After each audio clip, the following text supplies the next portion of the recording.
Buenas tardes, nos encontramos en la sesión 11 de Historia Eclesiástica 1. Ya hemos hablado de la iglesia cristiana adentrándose en la Baja Edad Media. Sin embargo, todavía nos quedan algunos eventos originados en la Alta Edad Media con desenlaces o desarrollos en la Baja Edad Media.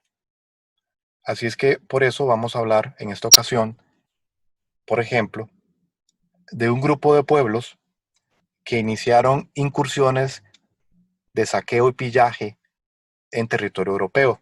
Nos referimos a los pueblos escandinavos, en primer lugar, es decir, habitantes de lo que hoy es Dinamarca, Noruega, Suecia, conocidos como vikingos. Vikingo es una palabra escandinava del medioevo utilizada para designar pirata o navegante, alguien que se hacía a la mar. Y es que precisamente estos pueblos, vía marítima, se acercaban a las costas, saqueaban, robaban, capturaban esclavos y se regresaban a sus puertos de origen. Esto lo hacían periódicamente. Sin embargo, cada vez se adentraban más y más en territorio europeo y hacían travesías más largas. Establecían bases más cerca de territorio continental y desde allí hacían sus incursiones. Llegaron incluso al mar Mediterráneo. Estos pueblos, que en un principio solamente llegaban a saquear y se retiraban, terminaron asentándose en algunos de estos territorios y fueron conocidos también como normandos, es decir, hombres del norte. Se establecieron así, por ejemplo, en la costa noroeste de Francia, constituyendo el reino de Normandía posteriormente.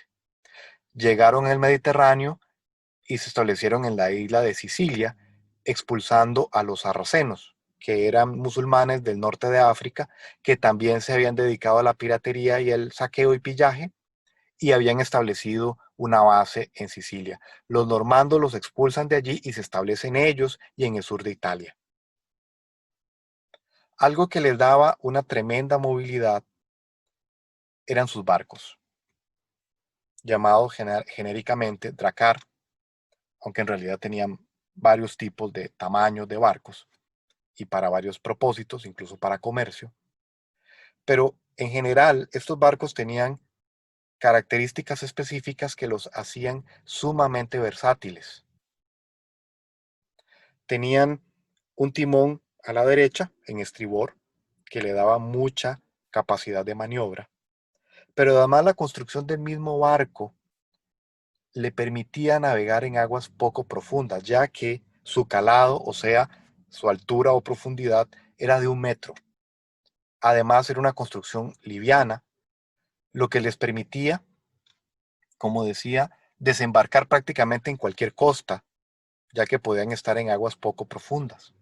Además, les permitía remontar ríos, navegar por ríos, muy adentro en el continente.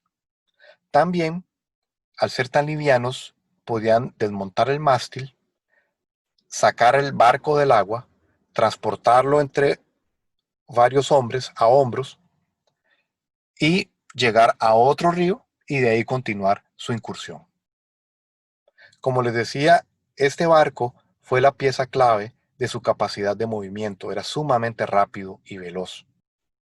Aunque en un principio se construyeron para navegar cerca de la costa y por los ríos, cada vez fueron mejorando la tecnología de los barcos y se pudieron utilizar incluso para navegar en aguas mucho más profundas.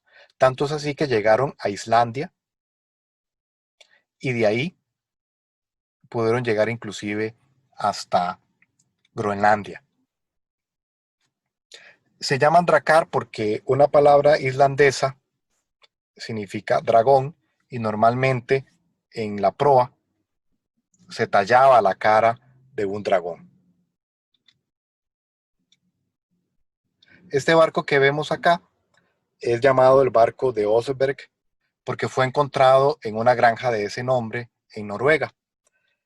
Se empezó a desenterrar en el año 1903 y continuó hasta el 1904 el proceso, y se pudo encontrar porque algunos reyes tenían la costumbre de ser enterrados con sus barcos. Por eso se pudo encontrar este casi intacto porque hubo que reconstruirle partes. Y este, por ejemplo, se pudo determinar que fue construido en el año 820. Tenía 22 metros de eslora, o sea, de largo, 5 metros de manga, o sea, de ancho, en su parte más ancha, 1 metro de calado, y podía tener 15 remeros a cada lado, es decir, una fuerza de 30 hombres. Los remos eran la principal fuerza motriz de estos barcos, a pesar de tener una vela cuadrada, la mayoría de ellos, que aprovechaba el viento, pero su principal capacidad de movimiento residía en la fuerza de los remeros.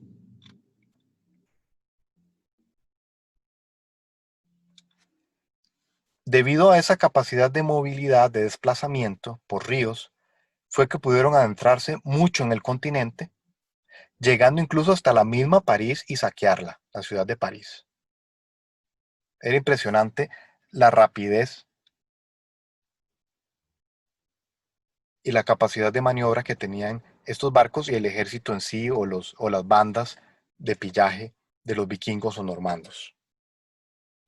Además de ellos, debemos mencionar a los magiares húngaros que atacaron Europa por tierra y que realizaban las mismas prácticas: captura de esclavos, saqueos, robos, incendios, violaciones. Otro acontecimiento que debemos destacar es la decadencia del papado.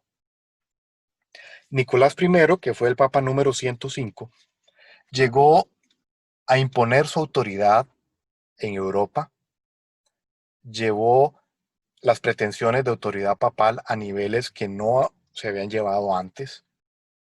Sin embargo, paradójicamente, a su muerte, siguió un periodo conocido como decadencia del papado. Ya habíamos dicho que la Iglesia Católica Romana, la Iglesia de Roma, también era una autoridad civil porque tenía territorios a su cargo, administraba parte de Italia. De manera que se vio inmersa en las luchas de la península itálica, las intrigas también de la nobleza romana, y la silla del Papa se convirtió en una pieza clave en la política italiana. Hubo intrigas, violaciones, asesinatos, y vamos a narrar dos eventos para ilustrar esto que estamos mencionando.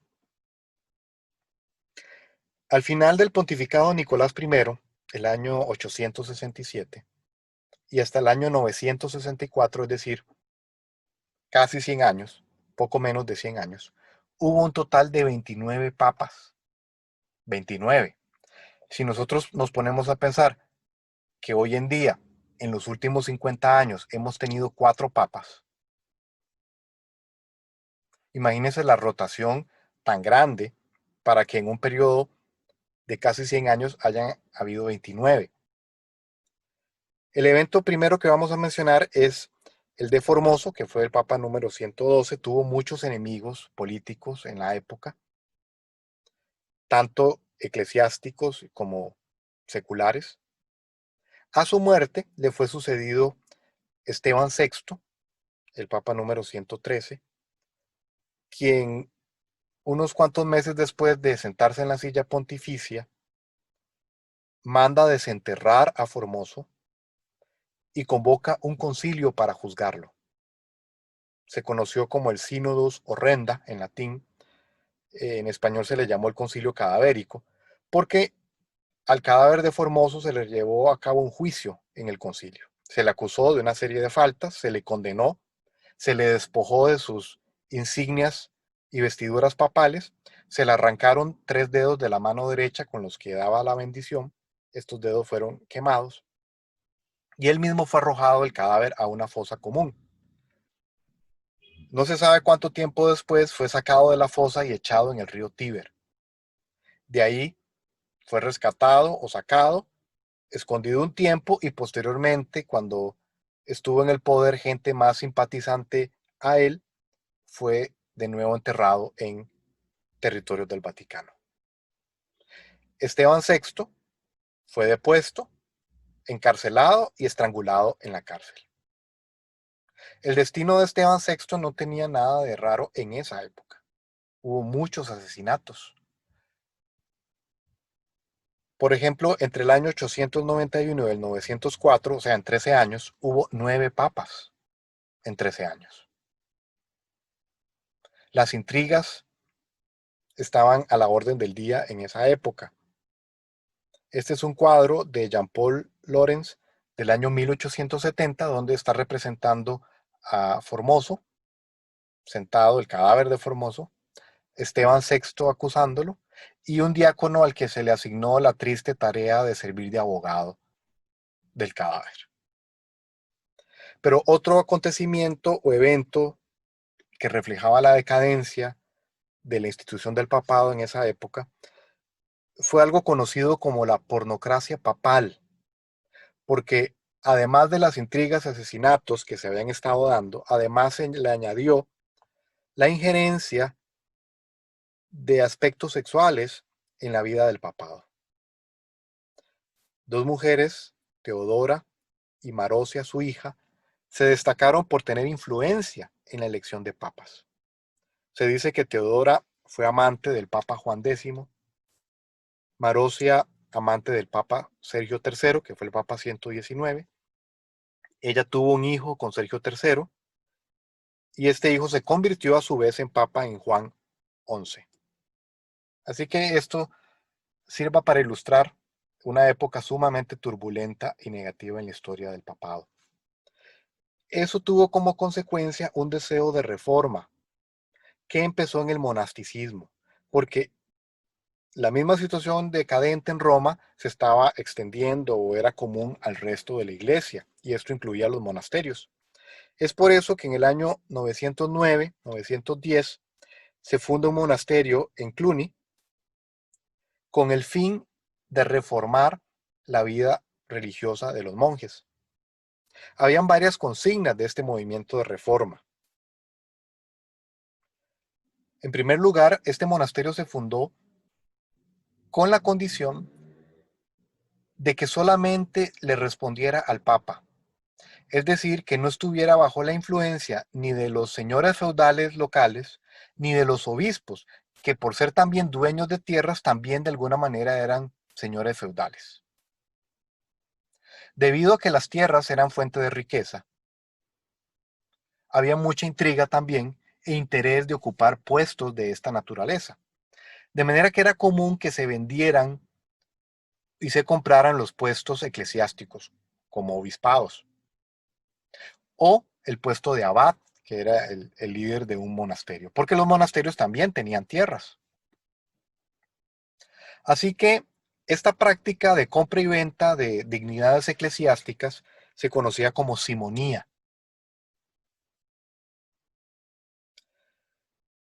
Y este movimiento, el de Cluny, estaba en contra de estas prácticas. Por eso pidieron ser sometidos únicamente a la autoridad papal, para que ni los obispos locales ni los señores de la nobleza local tuvieran injerencia en el nombramiento del abad, del líder del monasterio, sino que fuera independiente, autónomo.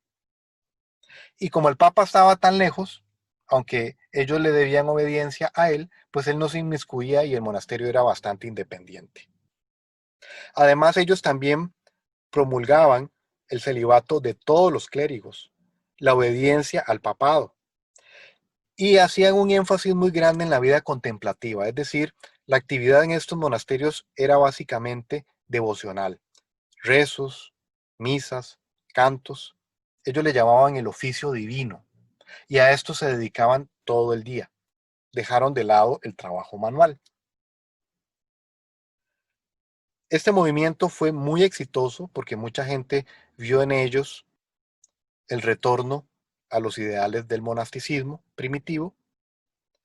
Tanto fue así que cuando el abad Hugo de Cluny murió en el año 1109, es decir, unos 100 años después, había casi 1 millar de monasterios que dependían de Cluny, que seguían sus reglas. Pero otra paradoja es esa. Debido a su éxito y a su popularidad, recibió tantas donaciones, tantas tierras, tantas riquezas, tuvo tantos monasterios a su cargo, que el mismo Cluny se volvió un lugar decadente, acomodado, opulento, debido a toda esta riqueza. Esto generó entonces Otro movimiento monástico, el movimiento cisterciense, llamado así por la ciudad en donde se fundó otro monasterio, una ciudad conocida anteriormente por los romanos como Cistertium y después Cister o Citeaux en Francia, que le ponía un énfasis más marcado al trabajo manual, a la austeridad, a la pobreza, a la humildad. Y esta orden se volvió sumamente famosa, popular también, por procurar volver a los ideales del monasticismo inicial. Una figura muy importante en esto fue Bernardo de Claraval. Él no fue el fundador de la orden cisterciense, pero sí fue sin duda su figura más destacada y más popular. Esta es una ilustración de Bernardo de un manuscrito iluminado, es decir, ilustrado del siglo XIII llamado La Leyenda Dorada. Era costumbre las letras iniciales de ciertas páginas hacerlas decoradas. Y esta letra tiene la figura de Bernardo de Claraval.